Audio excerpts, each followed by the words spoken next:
Behind mainland China's strict gambling ban lies a paradoxical exception. A small strip of land possesses a colossal money-printing machine that overshadows even the capital city of Las Vegas.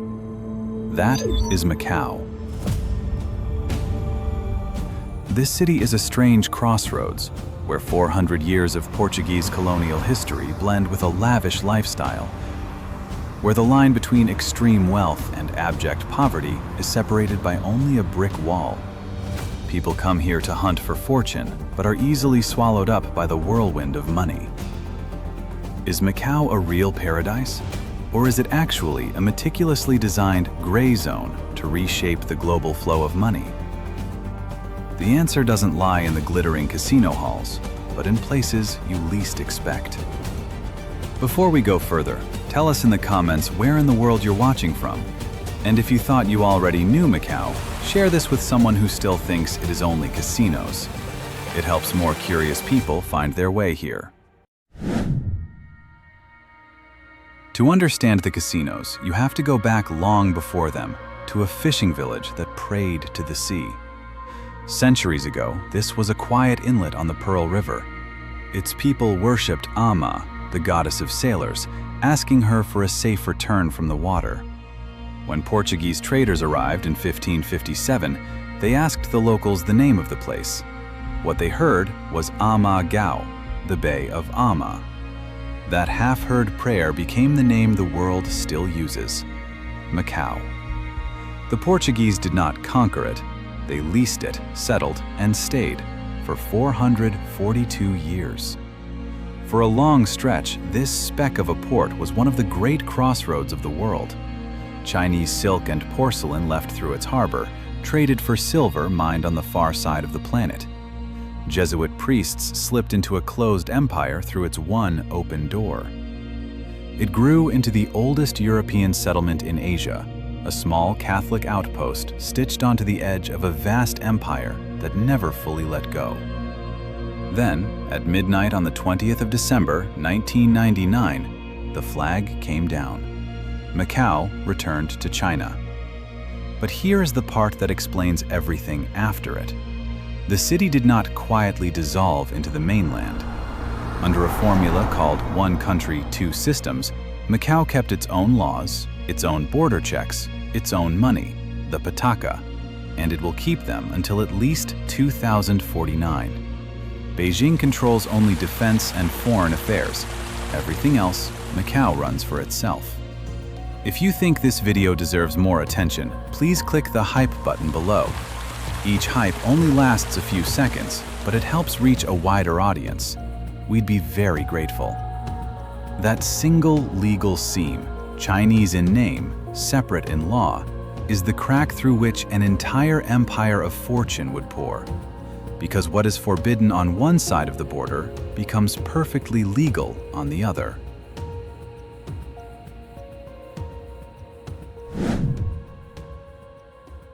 Those 4 centuries left more than a border. They left 2 civilizations breathing inside the same streets.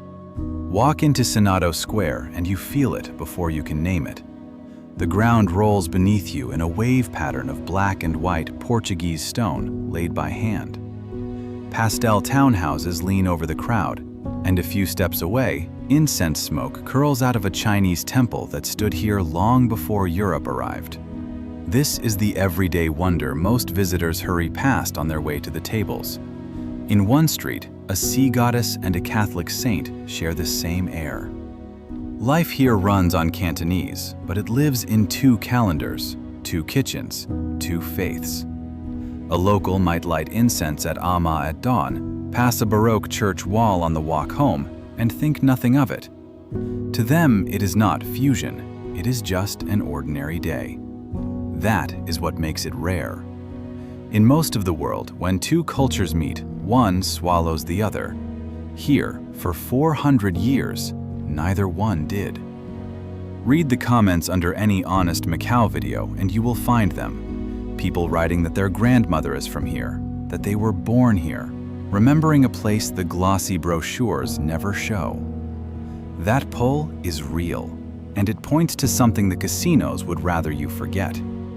By the end of this, that same bright surface will hide a much darker truth. Keep it in mind. That blend is not only in the habits, it is carved into the stone itself.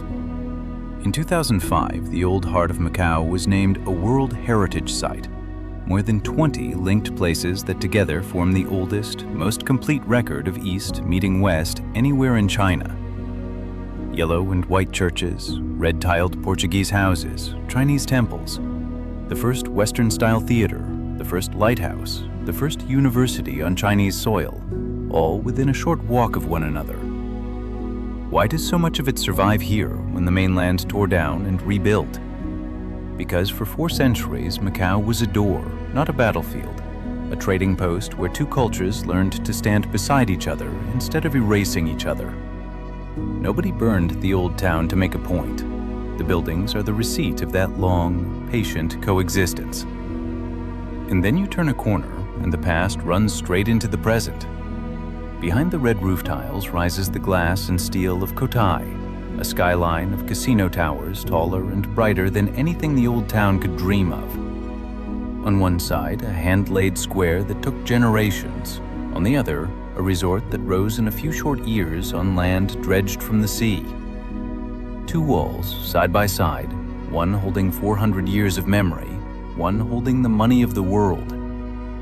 The city itself is the paradox, a chronicle written in stone, half of it prayer and half of it prophet. Behind those facades lives a people with a name and a language most of the world has never heard. They are called the Macanese, not the Chinese majority, but a community born from centuries of Portuguese and Asian marriage. Over generations, they built their own dishes, their own festivals, their own way of belonging to 2 worlds at once. And they carry something Hong Kong, for all its size, never had, a language entirely their own. It is called Patua. It began in the 16th century, mixing Portuguese with Cantonese, Malay, and more, until it became something no one else on earth speaks. Poets gave it a tender name, the sweet language of Macau. It even sounds like the place. Words soften, borrow, blur into one another, the way the churches and temples blur into one skyline. Here is the ache inside it. Patua is now listed by UNESCO as critically endangered. The number of people who still speak it fluently is thought to be around 50. 50. A whole way of seeing the world thinning to a handful of elderly voices. Why does that happen to a language? Because a Creole survives only where 2 cultures stay tangled together in daily life. And as Macau's economy bent toward one enormous industry, the old mixed neighborhoods thinned, and the sweet language slipped to the margins. A small group of younger Macanese now fight to keep it alive, writing plays in it, singing in it, refusing to let it go silent. And that industry, the one that pulled the whole city's attention away from its own tongue, is where we go next. Stay with me. The numbers barely seem real.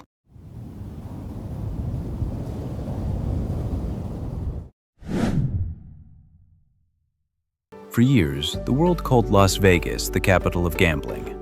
The world was wrong. In 2024, Macau's casinos took in around $28 billion, several times what the Las Vegas Strip earns in a year. And it did it on a piece of land you could walk across in an afternoon. Macau needed less than 5 years to overtake Vegas, and it has never once looked back. But the raw money is not even the strangest part. Gambling generates more than 40% of Macau's entire economy and close to 80% of the government's income. Sit with what that means. Almost everything, the roads, the schools, the hospitals, the pensions of ordinary people, is quietly paid for by the roll of dice and the turn of a card. No other city on earth leans on one industry this hard. So why here? Remember that legal seam. Gambling is banned across mainland China, so Beijing lets Macau be the one place it is allowed. A single, controlled release valve for a nation of well over 1 billion people. The mainland money arrives by the boatload, and Macau catches it. It only exploded after 2002. That year, the government ended a 4-decade monopoly held by one tycoon, Stanley Ho, and opened the doors to global operators from Las Vegas and beyond. Almost overnight, a stretch of shallow sea between two islands was filled in, paved over, and turned into a district called Cotai, a wall of mega resorts, each one racing to be bigger than the last. Old Venetian canals and Parisian towers copied and rebuilt on drained seabed. The house did not just win. The house became the entire city. Quick one, while those numbers sink in. What surprises you more? That mainland China bans gambling, or that this one small city out-earns Las Vegas doing it? And what about Macau has impressed you most so far? Tell us in the comments. We read them. Because the money did not stop at the casino floor. It pushed this tiny place into the record books again and again. When a place gathers this much money on this little land, it starts breaking records it never set out to break. Start with the buildings. The Venetian Macau is the single largest casino on Earth, almost 1 million square meters of floor. One of the biggest buildings on the planet, with a painted sky and canals running indoors. You could lose an afternoon just trying to walk from one end to the other. Then look up at the Macau Tower, where the world's highest bungee jump from a building throws people off a platform 233 meters up. That is not an exaggeration. People line up and pay to fall from it. Now the record that says the most about daily life. Macau is the most densely packed place in the world, around 23,000 people per square kilometer on just 33 square kilometers of land. Picture the population of a whole city folded onto a space smaller than many airports. Everyone you have ever met and everyone they have ever met, stacked into a few square miles. More crowded than Monaco, more crowded than Singapore. And here is the quiet one. Life expectancy in Macau is about 85 years, the second highest on the planet, behind only its neighbor Hong Kong. A city built on risk, where people happen to live longer than almost anywhere else on Earth. There is even a race. Since 1954, cars have screamed through the Gia circuit, threading the same narrow public streets locals drive to work every morning. It is one of the oldest and most feared street races in the world. Concrete walls on both sides, no room for error, and no runoff if you get it wrong. The most crowded patch of humanity on Earth, among the richest and the longest living. All of it stacked onto that one small peninsula. It buys a life most of us will only ever see in a film. Except here, the film is real. On the Cotai Strip, the money does not hide. Luxury malls line up the great fashion houses side by side like a gallery. Chanel, Dior, Louis Vuitton, under ceilings painted to look like open sky. Supercars slide down polished streets. In private members clubs and high roller suites, a single night can burn through more than an ordinary worker earns in a year, and no one at the table blinks. By one measure, Macau is the second richest place on Earth, behind only Luxembourg, with income per person around $64,000 a year. On paper. Hold on to those two words. On paper. Because that number is an average. The casino billions spread evenly across the whole population, as if everyone shared the winnings. They do not. An average is a magician's trick. It can hide almost anything. It can hide the croupier who deals those winning hands. It can hide the cleaner who wipes down the suite at dawn. It can hide the small room behind the wall. Peel back the velvet rope, and Macau's glamour has a shadow, the part they never show you. That is where we go now. Secretive, investigative, serious. For years, the real engine of Macau's fortune was not the bright public floor.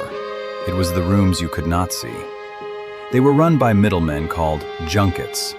Their job was to bring the biggest gamblers from the mainland, extend them credit, and move enormous sums across a border where moving money is tightly watched. In practice, they were the bridge between fortunes on one side of the line and betting tables on the other.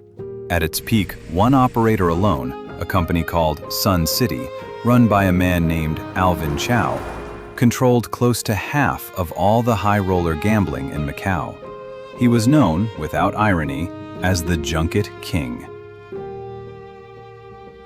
Then, in November 2021, he was arrested. Within a single week, Sun City closed every private room it ran. In 2023, a court sentenced him to 18 years for illegal gambling and for laundering money on a scale that is hard to picture. Sit with the shape of that. An empire of billions, built on trust and shadow, gone in a single week. And it was not only his empire that fell. The VIP tables that once brought in a huge share of the city's money went quiet almost overnight, and thousands of jobs quietly went with them. The crackdown pulled back a curtain. It showed how much of the glamour had always run on money whose path no one was meant to trace, and how quickly Beijing could switch it off when it chose to. Overnight, the high-roller business that once drove the whole city shrank, and Macau had to rebuild around ordinary tourists instead. The lights stayed on, but the machine behind them was never quite the same again. This is the truth the brochures skip. The dark side of this city is not what happens on a dance floor. It is quieter and colder than that. A question of who really owns the fortune and how fast it can vanish. But the real cost of all this is not measured in a courtroom.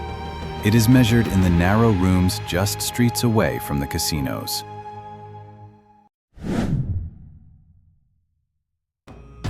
Walk a few minutes from the Golden Towers and Macau changes. The boom runs on people who will never sit at the tables. Studies of the city describe a split labor market. Imported workers filling the low-paid jobs, cleaning the suites and dealing the cards, while the higher-paid roles stay with locals. A fortune this large needs a great many cheap, tireless hands to keep it turning. And most of those hands go home to the edges of the map. Many cross a border to get to work. Many share a small room with strangers. And many send most of what they earn back to a family in another province or another country entirely. They are the reason the tables never close. And for all that record wealth on paper, a home stays out of reach for many. To even qualify for affordable public housing, a single person must earn under about $3,570 a month, and the demand crushes the supply. In one recent round, roughly 3,000 flats drew more than 37,000 applications. Read that again. 12 people reaching for every single door. Here is the thesis of this whole city made real. In the most crowded place on earth, extreme wealth and hard poverty sit one wall apart. The croupier who counts a high roller's chips goes home to a room that high roller would never see. A single wall and a whole world between them. And there is one more truth the postcards never print. The city that out-earns Las Vegas cannot power itself. Macau imports well over 90% of its electricity and much of its fresh water from across the border on the mainland. The skyline you came to admire runs on someone else's grid. Turn off the tap upstream, and the brightest city in Asia goes dark. But above all that division, there is one Macau anyone can reach, rich or poor, local or visitor. You reach it through its flavors and its old stone streets.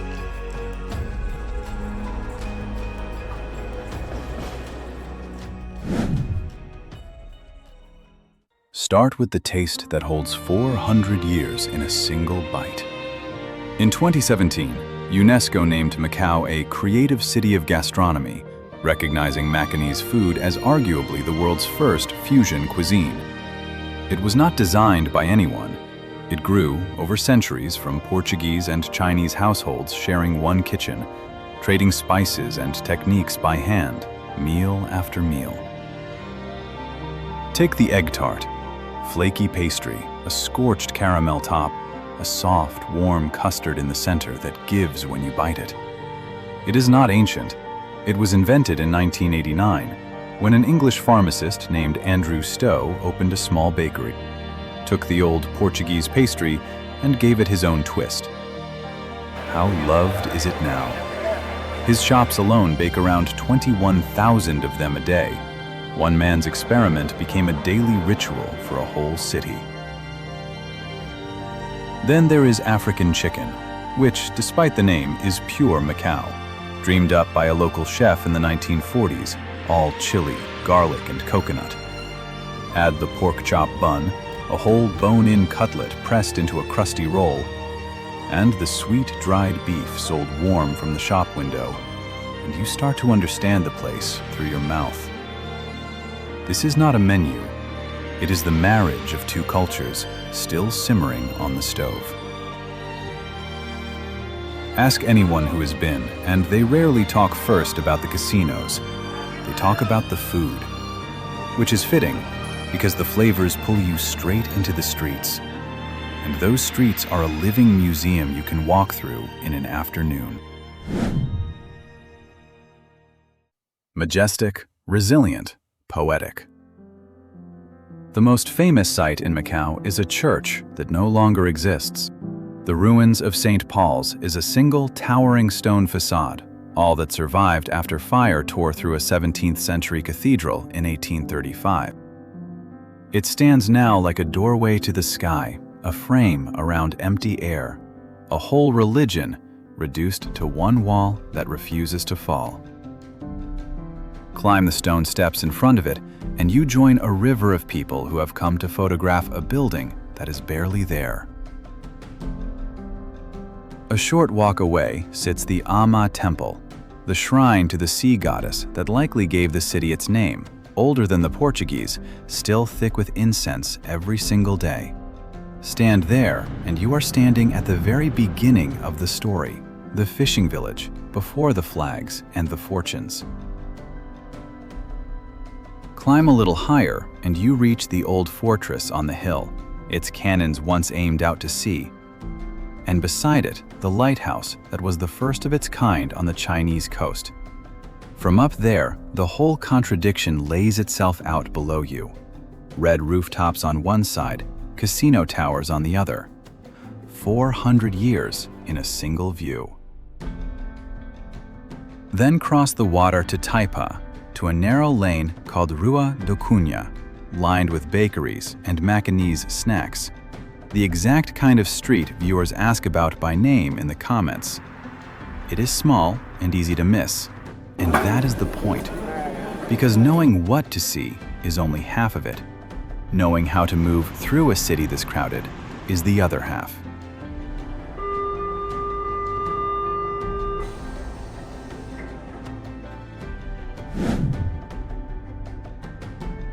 Getting here is already part of the spectacle. Since 2018, the Hong Kong to Zhuhai to Macau bridge has stretched 55 kilometers across open sea, the longest sea crossing in the world, turning a slow ferry ride into a trip of under an hour. You arrive by driving across the ocean, past artificial islands that did not exist a decade ago. Then, the plain truths people actually ask about. The local currency is the pataka, but Hong Kong dollars are taken almost everywhere, so you rarely need to change much. The streets are old and narrow, and the buses jam at peak hours, so plan short walks, travel off-peak, and let yourself get a little lost on foot. And here is the quiet lesson its own visitors keep learning, out loud, in the comments. The people who come only for a casino day trip miss the real city. The ones who linger in the back lanes, past the neon, find the Macau that stays with them. The tiled shrines, the bakeries, the old men playing cards in the shade. Skip the rush. The best of this place is never on the main floor. All of which leaves one last question. With the gambling money slowing and Beijing watching closely, where does Macau go from here?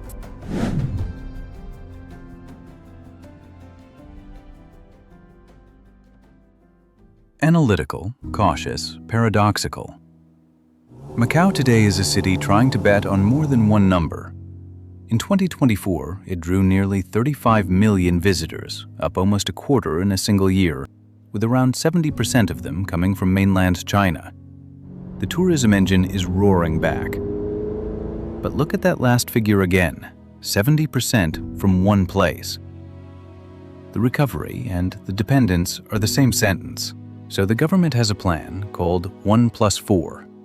Keep tourism as the core, the one, and grow 4 new pillars beside it: health and traditional medicine, financial services, high technology, and large-scale events. The goal is simple to say and hard to do. Build something that still stands on the day the tables slow down. It is an honest attempt to answer a hard question. Can a city that runs on a single industry ever really diversify? Or is the gamble baked into its bones? Tying back. If this changed how you see Macau, do us one small favor. Like the video and subscribe. It helps the next deep dive find its way to you. Which brings us back to where we started.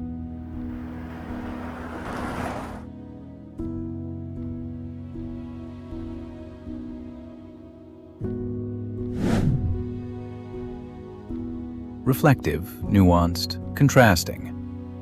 We began with a question. Is Macau a paradise or a chess piece? The honest answer is that it is both, and it has always been both. A real treasure of culture and food and 400 years of 2 worlds learning to share one air. And at the very same time, a machine engineered to pull the world's money toward one small point on a map. Challenging. Remember the wall, the croupier and the high roller, the record wealth and the crowded room. A single thin barrier standing between them. So before you envy the lights, ask which side of that wall you would actually be standing on. Because the brightest cities are rarely the ones telling you the whole truth. And sometimes the most valuable thing a place can show you is the shadow it keeps just behind its glow.